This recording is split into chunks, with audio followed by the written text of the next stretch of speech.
நீலத்தினிலும் நிழல் விழ ஏங்குவேன்.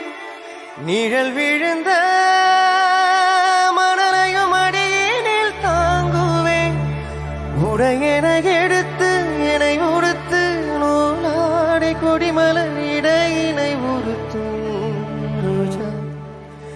உன் பேர் மெல்ல நான் சொன்னதும் என் வீட்டு ரோஜாக்கள் பூக்கின்றன.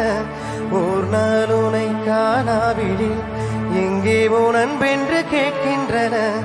நீ தொட்டால் மறுகணம் விடியும் என் வானமே. மழையில் நீ நனைகையில் எனக்கு காய்ச்சல் வரும். வெயிலில் நீ நடக்கையில் எனக்கு வேர்வை வரும். உடல்கள் தான் ரெண்டு உணர்வுகள்